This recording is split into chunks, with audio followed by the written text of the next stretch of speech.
ഹിജറ വർഷം 8 മക്ക നിവാസികൾ ഒന്നടങ്കം പകച്ചു നിന്നുപോയൊരു ദിവസം. 10,000-ഓളം വരുന്ന ഒരു മഹാസൈന്യം മക്കൾക്ക് ചുറ്റും വന്നു നിൽക്കുന്നു. ആരാണവർ? എവിടെ നിന്നും വന്നു?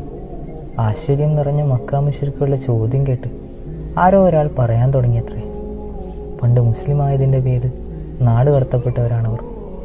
ഖുറൈശികളിൽ നിന്നും കൊടിയ പീഡനങ്ങൾ ഏറ്റുവാങ്ങിയവർ ഇന്നിതാ സ്വന്തം ജന്മനാട് പിടിച്ചെടുക്കുവാനായി തിരികെ വന്നിരിക്കുന്നു. അതെ, അബ്ദുൽ മുത്തലിബിൻ്റെ പേരമകൻ താൻ വളർത്തിയെടുത്ത സൈന്യവുമായി മടങ്ങി വന്നിരിക്കുന്നു. പറഞ്ഞു തീർന്നതും 10,000-ഓളം വരുന്ന മുസ്ലിങ്ങളെ നയിച്ചുകൊണ്ട് ഖസ്വ എന്ന ഒട്ടകപ്പുറത്തിരുന്ന് ഒരു മനുഷ്യൻ പുഞ്ചിരിക്കുന്നുണ്ടായിരുന്നു. The story of Muhammad Mustafa സല്ലല്ലാഹു അലൈഹി വസല്ലം.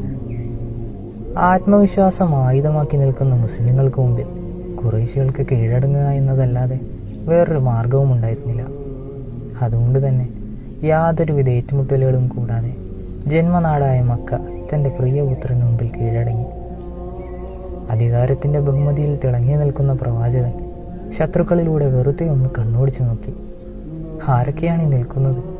പ്രവാചക കുടുംബത്തിനെ പട്ടിണി കിടാൻ കൽപ്പിച്ചവർ, അള്ളാഹുവിൻ്റെ റസൂലിനെ കല്ലെറിയാൻ കൂട്ടുനിന്നവർ, തൻ്റെ പ്രിയപ്പെട്ട ബിലാലിനെ മരുഭൂമിയിലൂടെ വലിച്ചിഴച്ചവർ, എന്തിനേറെ പ്രവാചകൻ ജീവന് തുല്യം സ്നേഹിച്ചിരുന്ന പലരെയും വളരെ ക്രൂരമായി കൊലപ്പെടുത്തിയവർ എന്ന് തുടങ്ങി തിന്മകൾ കൊണ്ട് കൊട്ടാരം പണിതവരെല്ലാം ഇന്നിതാ പ്രവാചകന് മുമ്പിൽ തലകുനിച്ചു നിൽക്കുന്നു. സുബ്ഹാനല്ലാഹ്.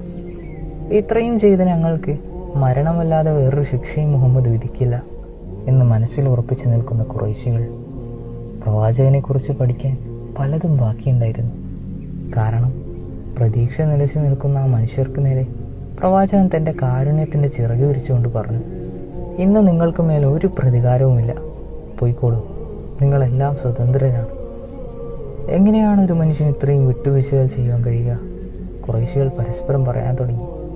പരിശുദ്ധ ഖുർആനിലൂടെ അല്ലാഹു സുബ്ഹാനഹു വ തആല പറഞ്ഞത് തന്നെയാണ് അതിനുള്ള ഉത്തരം. വമാ അർസൽനാക ഇല്ലാ റഹ്മത്തൻ ലിൽ ആലമീൻ. ലോക ജനതയ്ക്ക് മുഴുവനും കാരുണ്യമായിട്ടല്ലാതെ നാം